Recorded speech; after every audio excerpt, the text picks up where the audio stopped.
much in control of that state. I mean, Sure. you might not be consciously in control. Sure. But at the time, Yeah. is how much you're basically not having a symbolic experience, but a real one. This is the key. And this can be one way that people experience astral projection or an out-of-body experience. It's happened to me, I know it's happened to millions of people around the world. The Spiritual Freedom Show with Richard Lawrence, where politics is not the answer, materialism counts for nothing, and spirituality will set you free. Richard. Darren, what have you got in store today? So today, you might remember on a show very recently we talked about dreams. Well, you kind of casually mentioned it, but you also casually mentioned kind of three categories that I found actually really helpful in terms of giving people a way to think about their dreams and also what they might mean. And I think it'd be very useful to explore, as I'm sure a lot of people resonate this, like when is a dream significant? When we should pay attention to a dream? When is it just a bundle of thoughts, and when is it something more? Yeah. So I thought that maybe we could start with that in terms of we're all dreaming. We all wake up and sometimes we have something that feels like something more like an experience, something a bit more vivid. But we always left with the question, I think, I was just talking with my wife earlier today, like when is it significant and when is it something that we might want to pay attention to? Sure. One thing I'd say, because I used to do dream interpreting at one time on BBC Radio London and also on Liberty Radio, which I'm not sure, I think that still exists, but it was a London radio station at the time.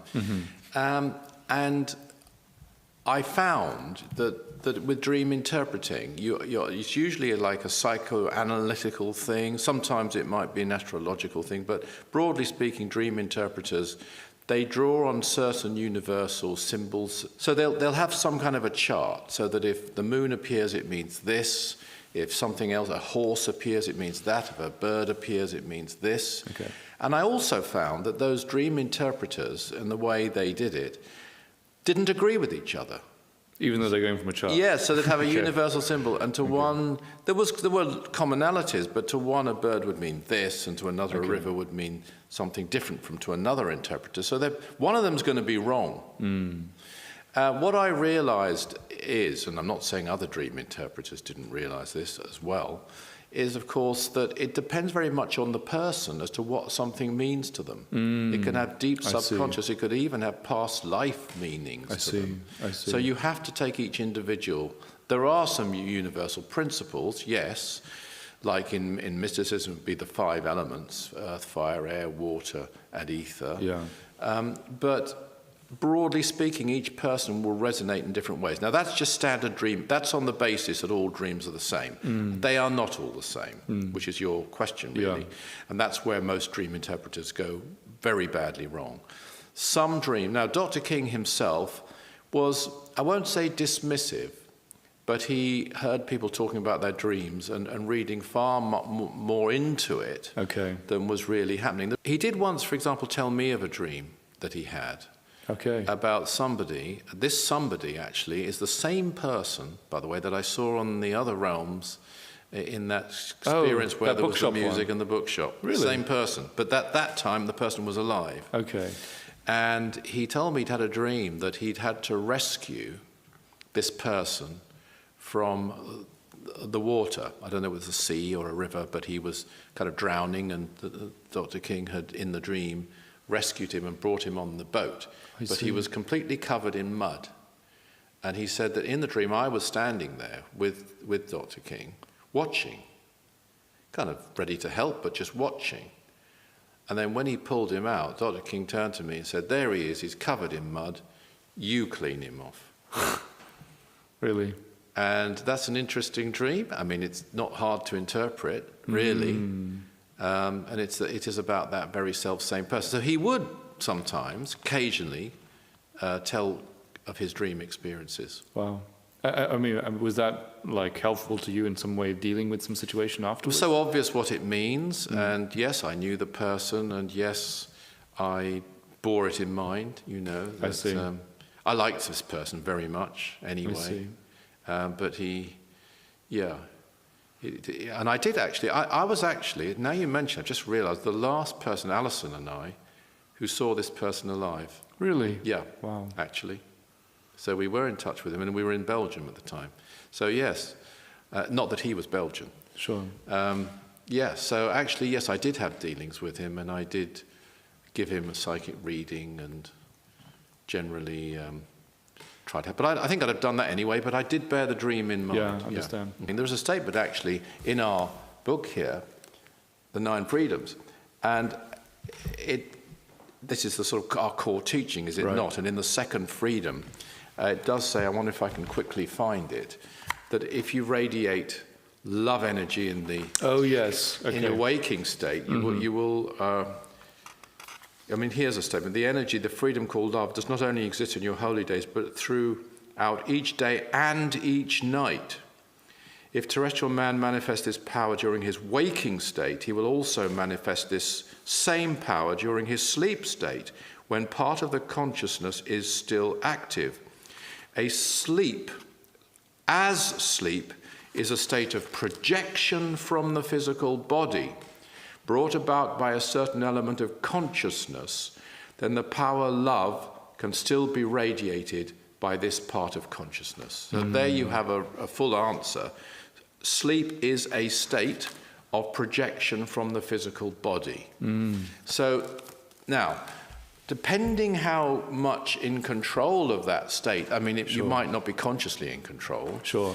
But at the time, is how much you're basically not having a symbolic experience, but a real one. This is the key. And this can be one way that people experience astral projection or an out-of-body experience.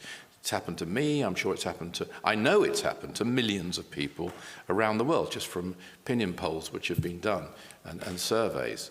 So that's the real core. That's what sleep should be. But, of course, that's not what it always is. Sometimes people are, yes, they're projecting from the body, but there's still no control over their state, and there's a sort of rambling of thoughts, a meandering of subconscious thoughts.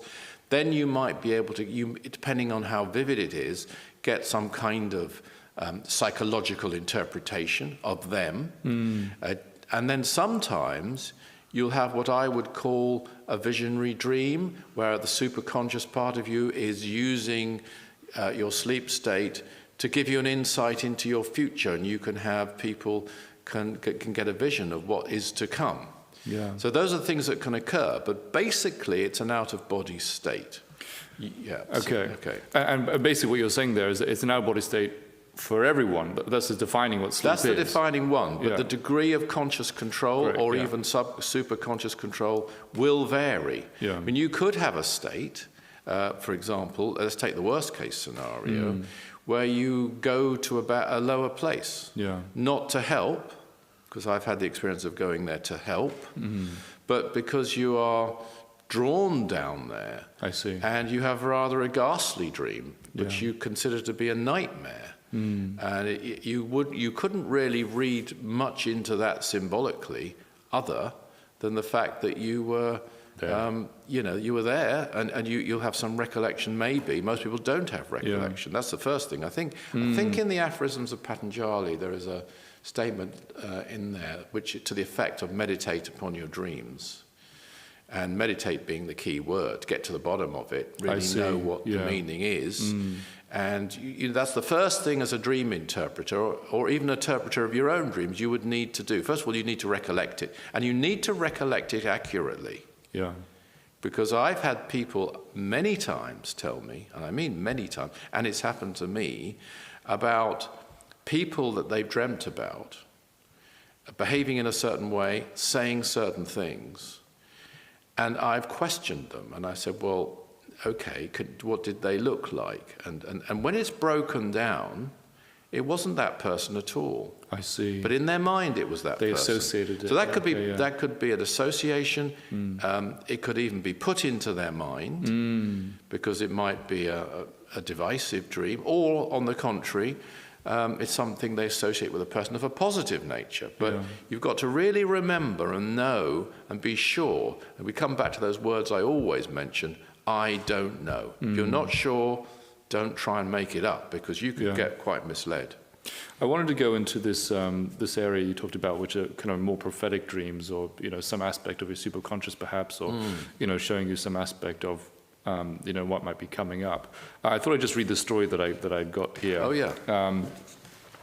This person says, "I've always thought there was something more to dreams than just randomness," which we've been talking about, right? But this one really had me scratching my head. "My best friend was having a tough time clearing this university course, and I was worried about it. She gave it another shot a month ago, and we especially were waiting for the result. About a week before the results came out, the result came out yesterday, so it occurred like 8 to 9 days ago, I had this bizarre dream. I was holding her results paper, and it said she got 44 marks, enough to pass. Weird, right? And the crazy part, when the actual results were published, she checked online and was so happy to find her name in the list of passing students. But she couldn't get the result paper because she was out of town. So I went and picked up the paper, and drumroll, the marks on that paper were exactly 44. I told her about the dream later, and we had a good laugh.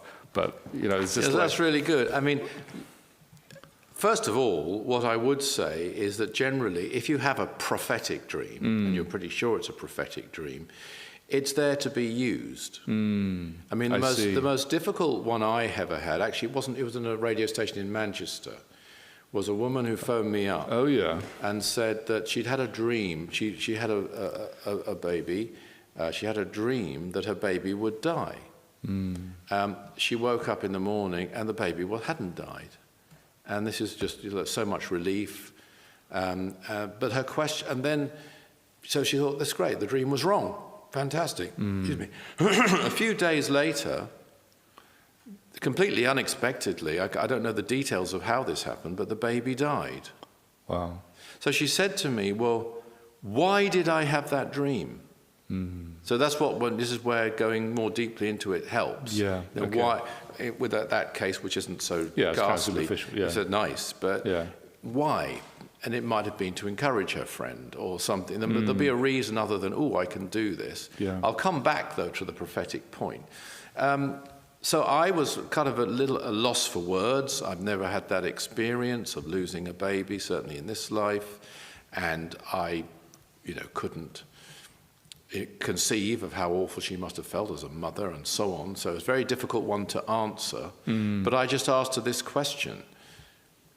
Did the fact that you'd been through that terrible experience in your dream in any way help to prepare you for the moment when it came? Oh, yeah, okay.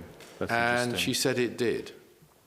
She answered that, yes, actually, strangely, it did. I mean, it just certainly didn't make up for it or deal with it, but it certainly helped. Yeah, wow. She had this, as a result, a kind of a premonition, and she was more prepared than she would have been. You can never be prepared, I'm sure, but that was her answer to me.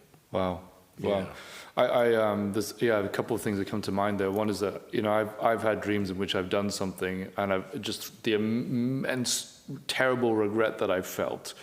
And when I woke up, I was just so happy. I was like, oh, thank God that didn't actually happen. But then it left me with a feeling like I'm never going to do that. I mean, Well, there you are. Yeah. So it's a learning thing. Yeah, it's like coming back to this woman who had the dream about the exam. It's a woman, I think, had the exam. Yeah, that's result. Yeah. I mean, it's also telling her something though as well. It's telling her that she has psychic powers, and it's telling her that, as per the 9 freedoms, what you manifest in your waking state, you will manifest in your sleep state, and taking it the other way, if you can do something in the sleep state, you have the potential at least to do it in your waking state and make it a thing. So that woman could unlock her psychic powers. Yeah, this is pointing the way. That's an encouragement. Yeah, that is. Yeah, it shows it's because it's within her somewhere to do that. Because that case is not a real experience. The woman hadn't had her results. Yes. It's not real. But That's she's seeing. Yeah. Through her dream, what's going to come. Yeah. And very accurately. It's very impressive. But coming to your point about, I'll never do that, that can happen. And another thing that can happen is that you can wake up, and I frequently wake up in the middle of the night, about 4 a.m.-ish, with knowledge that I didn't have before I went to bed. I see.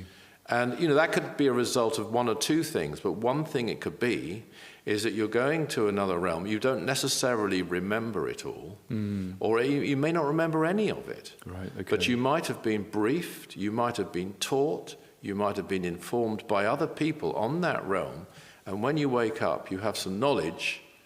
As a result of that, you've still got to test it. Yes, I see. But you've been given some insights, and depending on what you do, maybe even some directions. Like you're saying, that you can use. That you can then use. Yeah. Because after all, we've talked a lot about channeling in some of our shows. Yeah. But most people can't channel. Most people probably shouldn't try to channel, actually. I go that far. And I'd certainly say they shouldn't use trance to channel. I'd be very definite, where someone's speaking through their voice. Sure, yeah. Unless they'd have to be virtually an adept, I think, to do that safely and accurately. So they can't necessarily do that. They don't necessarily need to learn to do that, but they can gain these contacts with people in their sleep state. I see. And I've had some anecdotal cases. They're amazing cases from people who basically, for example, in one case, somebody received detailed information, including addresses which actually exist, they told me, a Nigerian man actually, in Nigeria, wow, in their dream. Oh, yeah, and then yeah. they tested them out, and Wow. they existed, and it was useful information he actually needed Wow. at the time. So you can get what happens to a lot of people, and this has happened to me as well in an out-of-body state, Yeah. inverted commas, a dream. Yeah. You can meet up with loved ones, and one thing that loved ones, when they die, are very, very intent on doing is letting their loved ones here, Who are still here. know that they still exist. Mm-hmm. And because they didn't think they would be still existing, and most people don't have a strong belief in life after death, and if they do, well, I'm going to correct myself actually. A lot of people, I believe reincarnation is a very widely held belief in the world as a whole. Okay. And I think maybe people instinctively probably do, but a lot of people don't, or if they do, they're not sure. Mm-hmm. Let's put it that way. Mm-hmm. And if they have an idea of life after death, it's not a very good one. It's like heaven and hell. Yeah, got it. And a lot of people think that I've noticed that they're going to heaven, or that they're but not to hell, yeah. have gone to heaven. Yeah. And of course, the heaven depictions we have, they'd be bored stiff Yeah. in real heaven. Totally. We're just lying there. I mean, just they do go somewhere. So if these people who've died, these relatives, try to maintain a contact with them, I wouldn't recommend that. And usually they aren't able to, because the people here don't recognize them, can't see them, can't hear them, but they might meet up with them in a dream at least once. Yeah.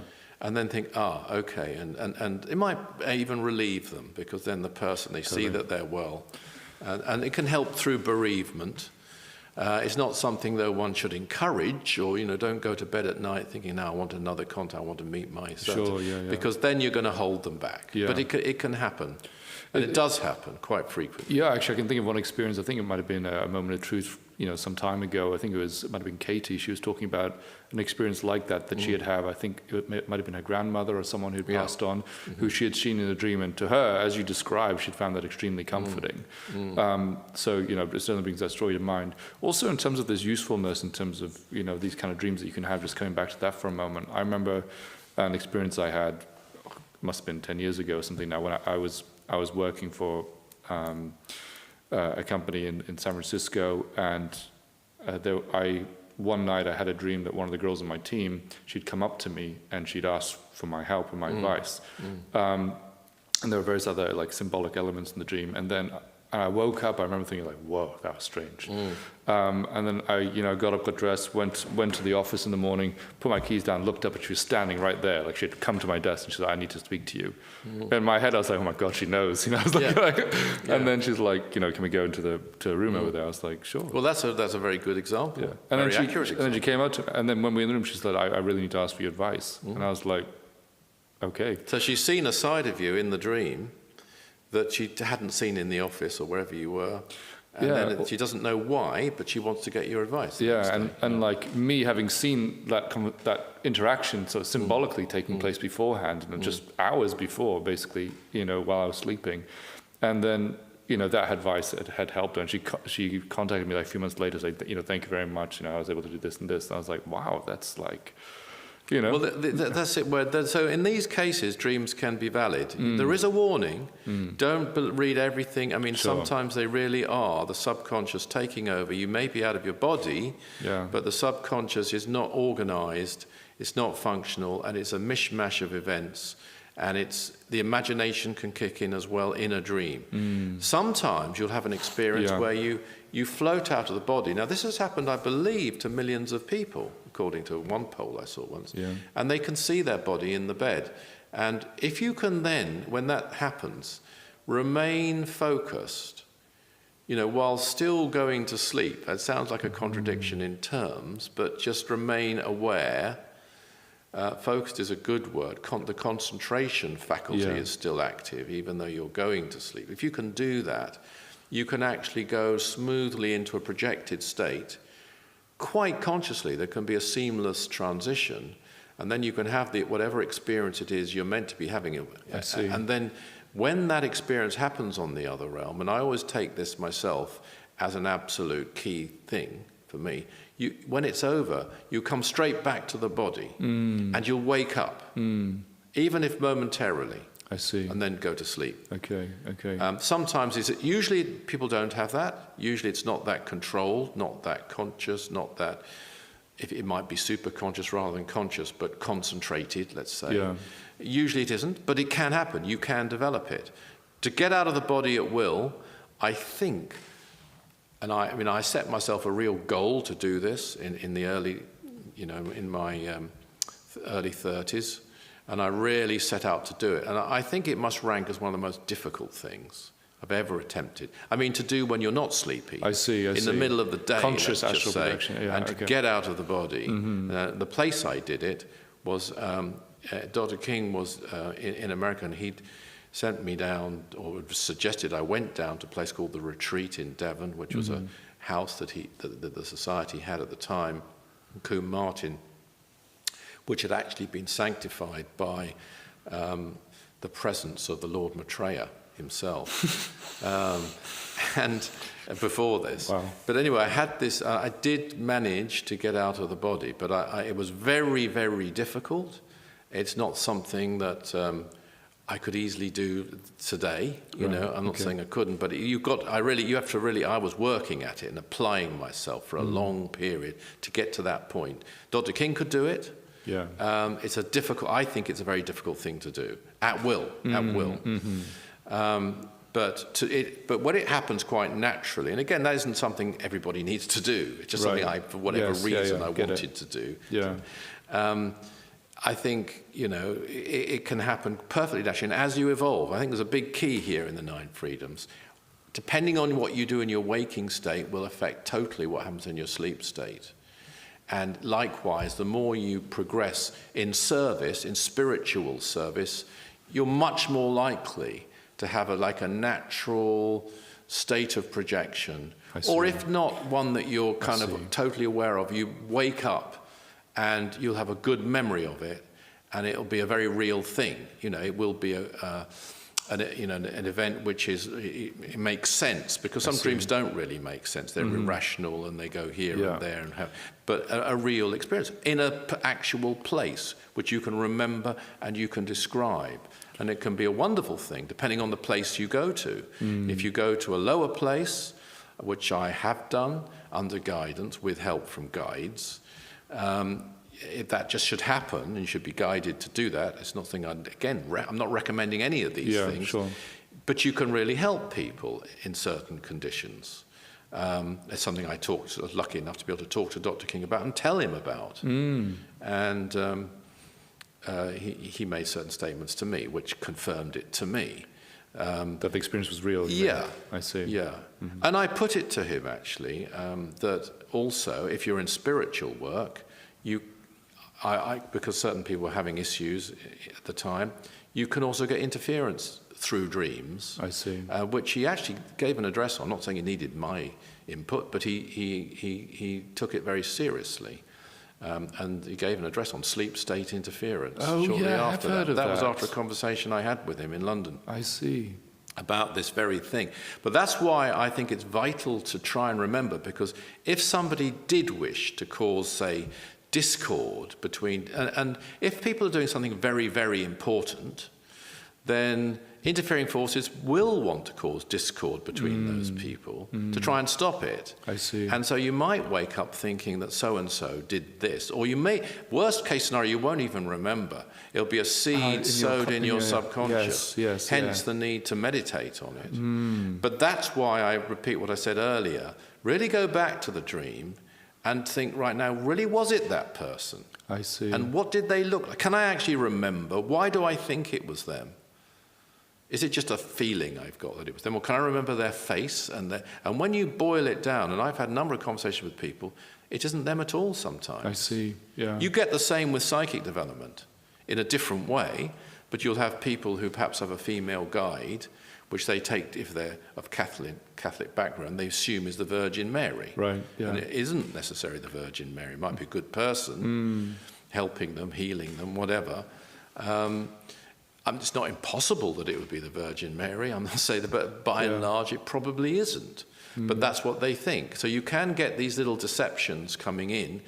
I think the Patanjali idea, you should meditate, in his idea of meditation, by the way, not some people's idea of meditation, on your dreams is a good one. Or contemplate, we could even say. Yeah.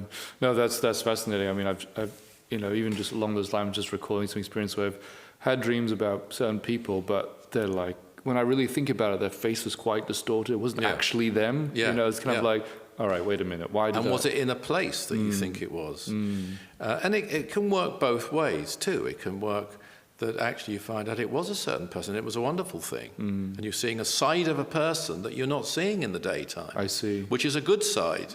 Okay. A great side. It can be very revealing, but you do have to do it with great care, and you do need those words. I don't know. Yeah. No, that's... You need that. Anyone who can't take those words on board in their psychic development won't make it. That's Richard Lawrence, that's just my opinion. But I want to come back to a really interesting, talking about your story, experience that Dr. King talked about. Oh, yeah. That when he was working, I believe it was an oil company, but certainly in an office. Yes, that's right. Yeah. And he could project, and he did project to the office. And he found people there in the office working away and scheming, office politics and all that going on in their sleep state, the same people. And it really infuriated him. I don't know whether he thinks he should have done this, but at the time infuriated him that people wouldn't be trying to do something a bit more spiritual, at least in their sleep state, not going back to the office and carrying this on. It goes to show again, actually, what you do in your waking state. Yeah, that's more proof of that, isn't it? It is. Yeah. So he cleared the office. And when he cleared it, they all went. Now, what he noticed, though, they didn't remember this the next day, but they never treated him the same again. They had a certain sort of fear of him after this, and they didn't know why. So that can happen too. Wow. I think he said he wouldn't do that again. Yeah, but, I think he was like told off or something, wasn't he, by someone. Yeah. But I'm really glad you brought that example, actually. I'd forgotten it, but it goes to show that, because he was there consciously projecting to the office, right? But he is then seeing all these people sort of unconsciously projecting in their sleep state. They had projected from their body, but they just and that's carrying where on they an went. automatic pilot. Which they probably don't remember that experience. No. And if it's happening every night, probably don't remember that at all. But they either. did change towards him. Yes. Just like your experience, with your good experience. Yeah. And I've also had experiences. I mean, one thing Dr. King did tell me at the time when I used to talk to him about some of these out-of-body things is that I could have more power on the other realms than I could have here. And that can happen depending what you do. And I do remember a case where I was taken, and I think I've described this probably before, so I don't want to repeat it, to a certain meeting of the Aetherius Society. I think we've had... Oh, this is like the train station? Yes, I've done that. Yeah. I won't repeat it then. Yeah. But the point is, though, that there were good people, but it wasn't a great realm. It was great that actually, it makes it all the more noble that on that particular realm they were trying to get together and pray, but they weren't very disorganized. And at one point then I appeared to them, I was in a sort of gallery above, and they looked up. Now, what they saw I don't know, but it must have seemed quite powerful to them because they immediately gathered round starting to pray. Got their act together. And then I came straight back to the body. I see. Yeah. So, I was able to help them. But in that experience, I was guided. I wasn't aware of who the guide was, but the whole thing, I know there was a guide watching the whole thing and helping me with that particular task. I find just reflecting on that experience a bit deeper, it's quite, that must have taken a little bit of organizing. Someone thought, what if we got him here and, might inspire people, and then it's just a fraction of a moment in time for you to be there, but, can have that impact. I had another one actually, which was really good realm, very interesting to me. And again, forgive me if I've mentioned this before. It's a very bad habit to tell your stories over and over again. So you could give me a kick under the table. I'll let you know. But it was a good place, and again, it was an Aetherius Society thing. And again, there was a guide there. I'm not sure who helping, but I was not kind of with them. But I know they were watching it all happen. But so I left the body, went there, and I don't know what realm it is. So I'm going to make a wild guess. I'm just going to say it was something, might have been level 3, but that's just me guessing, because there are 7 levels. For those who aren't familiar, we're on the number 1, and then there's 6 above this one, and there's unfortunately some below this one, which there shouldn't be, and there won't be in the New Age, but there are at the moment. Anyway, this one was quite a cultured place. One thing I noticed was there was an orchestra playing, and they had no conductor, and they had no music, and they had violins, no sheet music, no music. All right, yeah. But this was like, and my degree was in music at university, so I'm quite familiar. And they were improvising. Seemingly to me, they were improvising, which is quite difficult to do with classical music. When you got violins, it's not like jazz. There were violins, cellos. It was at least a string orchestra. There may have been wind instruments as well. And yet they all kept together. And they were outdoors, actually, in a sort of square outdoors. As I walked around, I saw a couple of ramshackle buildings, and one of them had the Aetherius Society symbol outside it. Yeah. Really? And I looked in there, and there was a whole stack of books. Wow. Reminded me of that thing William Blake said, that there are far more of his books in print on the heavenly realms than on this one. Wow, yeah. So do you think those are books that haven't even been printed here or made here? Not necessarily. They seemed, I didn't open them up. I just saw them there. They looked, I assumed they were Aetherius Society books, but there, because it was an Aetherius Society bookstore of some kind. Wow, it was pretty ramshackle. They could have done with tidying up. Maybe they would. I felt, but it was good. And I actually saw one person that I knew. I didn't talk to them, walking around this square. Oh, wow. They were in the area, so they may have who had been in the Aetherius Society was passed on. They may have been involved in that. They were walking in another direction, but I could see them. Interesting. Gosh, so it's basically, as far as dreams go, it's a state of projection from the body, right? And we may, remember it to different degrees and whatnot. There are different, I guess, indications of how real that experience might have been. In terms of how accurately you can remember it. Like coming back to the body immediately, waking up. For me, that's kind of that's my thing. I haven't heard that from Dr. King. Sure. It's just something I take as a little benchmark. Myself. But otherwise, it could be just this jumble of ideas. But in some cases, there are significant symbolic aspects to a dream that there can be, and it can be a dream which you could virtually disregard, other than to note what sort of mental state of turbulence or whatever you were in at the time. You can always learn something from everything. So I think to be it's a little bit like to be a good counsellor. I think you need psychic abilities to do it really well.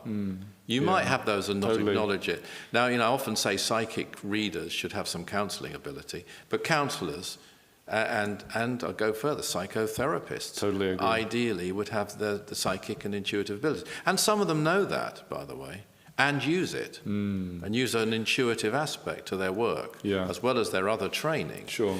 So likewise, a decent dream interpreter, I think, would need to know about out-of-body experiences. That's the starter, as per the 9 freedoms. Right. It's the basic That's the kick-off point, really, And so I guess to that end, even as a dream interpreter of your own dreams, it's helpful, obviously, to start with that understanding, and then to apply your own intuition to what you may perceive. And sometimes you might sort of remember your dream, and you were by the sea, and you were walking along, and then there was this, and then there was that, and it doesn't particularly mean much at all. And it could easily have been an out-of-body experience. But so what? It's just something that happened. Yeah. Like you went to Margate yesterday. There's another thing that can happen in dreams. This is really positive. All right. That you can have a great inspiration in a dream. I mentioned earlier, sometimes you can have a dream and you sort of come back the wiser and you don't really know why. But it can be more specific than that. I mean, Paul McCartney, for example, always says that his song Yesterday was a tune that he dreamt. Wow, never. He didn't sit down and write it. Now, I think Yesterday is his and the Beatles' most performed song. Wow. I think all over by numerous people. Wow. And he didn't have any words. He used to sing. He says he used to sing scrambled eggs rather than Yesterday, and then the words came later. He wrote the words, but the tune was given to him. And I think also I'm right in saying that Elgar dreamt the tune of his cello concerto, which again is performed all over the world. But I don't know whether it's the #1 cello concerto. Probably is, I think. Wow. In the repertoire. This is like consciously remembering after a dream. This was specific. He woke up with a tune. Actually, because again, I come back to music a lot. Berlioz, the composer Hector Berlioz in France, he always said that he dreamt a tune, woke up with it. But he had to work. He didn't have enough money. He was a journalist, I think a music writer or something. He went to work. By the time he finished his day, the tune was gone. He'd lost it. And he always regretted it. He said he should have just not gone to work, whatever. Yeah. So that can happen, and you could get specific things. I had the specific advice sometimes, but there again, if you can channel, you don't need to get it in a dream, but it can happen. And so. And some people, I haven't really studied this in any depth, but I think some people have had writings, phrases. Sometimes you wake up with with some words. Was that your mind working? You may not know. Or was it given to you? Or did you compose those words and then come back with them? So that's like a very concrete thing that can happen in an out-of-body state. Oh, that's a great example to finish on. Thank you very much, Richard. Everybody's down here. Thanks for tuning into the show. Now, if you enjoyed that episode, don't forget to subscribe for more wisdom from the 9 Freedoms. If you'd like to find out more about the 9 Freedoms, about Mars Sector 6 by Dr. George King, go to our website, that's aetherius.org. Richard and I love hearing from you, receiving your comments, your questions on your spiritual experiences, and talking about them on the show. So do write to us, share them with us at spiritualfreedom@richardlawrence.co.uk. Always remember that service is the jewel in the rock of attainment.